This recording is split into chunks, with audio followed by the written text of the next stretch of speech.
안녕하십니까. 5장 핵심 투자 전략 이상로의 텐텐베거 지금 시작하도록 하겠습니다.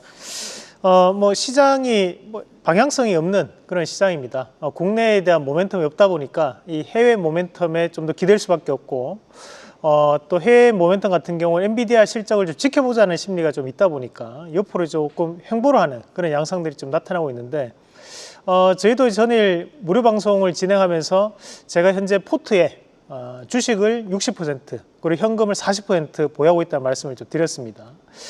주도주가 없는 시장이기 때문에 다시 한 번 더 시장이 방향성을 잡으면 그때 충분히 주식 투자를 좀 더 적극적으로 참여해서 늦지 않다라는 말씀을 좀 드리면서 일부 현금을 좀 보유하시면서 주도주를 한번 찾아보는 전략으로 말씀을 드리겠습니다.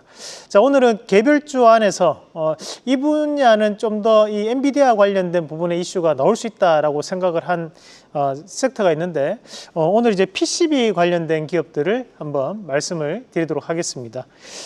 우선은 이제 대중견제가 지금 상당 부분 확대가 되고 있는 양상들입니다. 바로 이 미국에서 중국 견제를 상당 부분 진행을 하고 있고, 거기에 따른 반사적인 이익을 국내 이 PCB 기업들이 받을 수 있다라는 관점으로 말씀을 좀 드리겠습니다.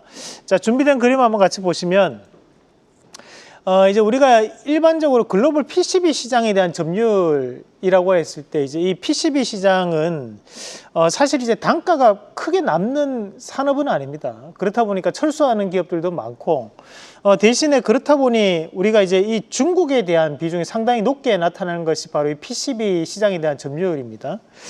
그래서 이제 미국 시장에 대한 부분에서 이 PCB가 얼마만큼 중국에 대한 점유율이 차지하고 있냐라고 알아보니까 54%가 이 중국발에 대한 부분이었고, 이런 것들이 이제 2028년도가 되면 중국에 대한 비중은 조금 줄더라도 그래도 현재 중국에 대한 비중이 높게 형성될 것이다 라고 시장은 예측을 하고 있는 과정들이고, 그러면서 이제 시장에 대한 캐파도 점점 커질 수 있다라는 얘기를 지금 이 도표는 하고 있는 부분입니다.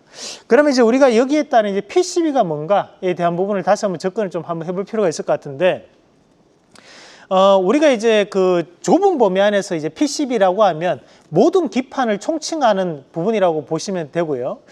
우리가 흔히 최근 들어서 얘기 나오는 이런 반도체 기판과에 대한 구분을 할 때 보면, 우리가 지금 여기 화면에 나온 거는 이제 우리가 컴퓨터에서 주로 볼 수 있는 이 메인보드인데요. 이 메인보드에서 이제 PCB를 찾아라. 그러면 이 PCB라는 것은 이 전체의 이 통을 우리가 이 PCB라고 사실 얘기를 합니다.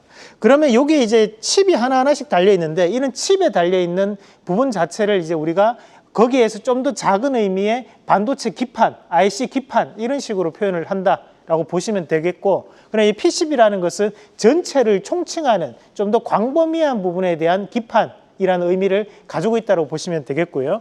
자, 다음 그림 한번 같이 보겠습니다. 그러면 이제 우리가 흔히 얘기하는 조금 더 들어가서 반도체 기판이라고 표현하면, 이 반도체 기판은 어떤 내용을 얘기하는 거냐면, 여기 밑에 보시면 이제 패키지 서브스트레이트가 있습니다. 이 부분 자체를 우리가 흔히 이제 반도체 기판이라고 얘기하는 부분이고, 이 반도체 기판은 앞서 봤다시피 여기 위에 우리가 이제 큰 PCB 기판이 크게 한 개가 있고, 그 위에 이제 작은 이 패키징이 들어가고, 그 위에 또다시 인터포저가 들어가고, 그 위에 칩이 얹힌다, 이렇게 좀 생각을 하시면 좀 더 편하게 이해가 되실 것 같습니다. 자, 다음 그림 한번 같이 보겠습니다. 그래서 이제 우리가 조금 더 이 그림상으로 좀 표현을 해본다면, 이제 PCB라는 것은 이 큰 틀을 얘기하는 거고, 이제 그 위에 이제 칩이 들어가는 거고요. 그 밑에 연결 지점에 해당하는 것을 우리가 기판, 반도체 기판 이렇게 표현을 하면 되겠습니다. 그래서 오늘은 우리의 PCB와 반도체 기판과 관련되어 있는 기업들을 한번 같이 보실 텐데요. 자, 한번 같이 보면 우선은 이제 TLB 같은 경우에 이제 데이터 센터용 이 PCB를 공급하는 기업이 바로 이 TLB입니다. 그래서 우리가 엔비디아 실적이 긍정적으로 발표가 되면 그만큼 이제 이런 데이터 센터에 대한 부분이 늘어나고 있다는 뜻이기 때문에 또 TLB 같은 기업들이 또 바뀔 수 있는 거고, 이수페타시스는 또 엔비디아에 납품하는 이력이 있던 기업이죠. 그래서 또 오늘도 상당히 좋은 움직임을 좀 나타내고 있는데 엔비디아 실적에 따라서 또 신고가를 갈 수 있는 기업이 될 수 있겠습니다. 자, 이제 대덕전자는 이 PCB 관련된 라인업이 상당히 다양한 기업입니다. 그래서 지금 현재 대덕전자 같은 경우에는 뭐 반도체용이라든지 스마트폰용 많은 전자기기용에 대한 부분에서 다양한 PCB에 대한 라인업을 보유하고 있는 기업이 바로 이 대덕전자다, 이렇게 보시면 되고요. 자, 심텍 같은 경우는 이제 반도체에 조금 더 특화되어 있는 PCB를 납품하는 기업입니다. 앞서 봤던 이제 반도체 기판이라고 하는 쪽에 대해서 납품이 좀 더 명확하게 이루어지고 있는 기업이 이제 심텍 정도 보시면 되고, 자, LG이노텍은 보면 스마트폰용, 우리가 흔히 얘기하는 이제 아이폰, 애플발 이제 PCB를 납품하고 있고, 거기에 또 전자기기에 대한 부품을 또 생산하는 기업이 또 LG이노텍, 이렇게만 구분하셔도 될 것 같습니다.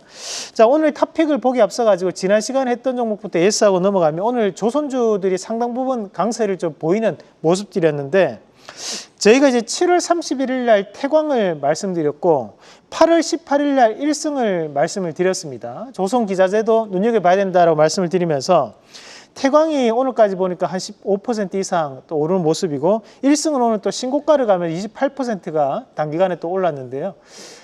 이런 이제 뉴스가 또 노출될 때는 우리가 또 단기 고점이 한 번씩 형성됩니다. 그래서 그런 고점을 한번 형성하고 난 다음에 또다시 조정을 보이고 중장기적 관점에 또다시 올라가는 그런 흐름들이 나타날 수 있기 때문에 단기적 시세를 노린다면 오늘 이제 단기 고점에 대한 영역에 해당할 수 있다는 말씀을 드리면서, 대신에 2, 3개월 이상에 대한 중장기를 본다면 여전히 조선주는 긍정적이라는 말씀 드리겠습니다.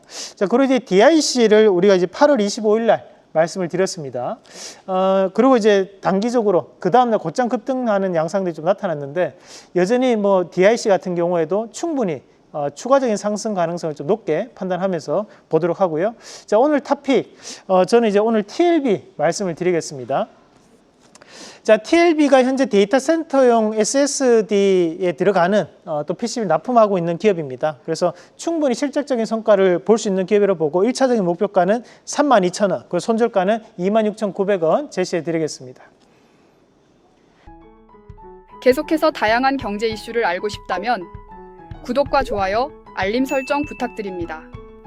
AI 캐스터 권미정이었습니다.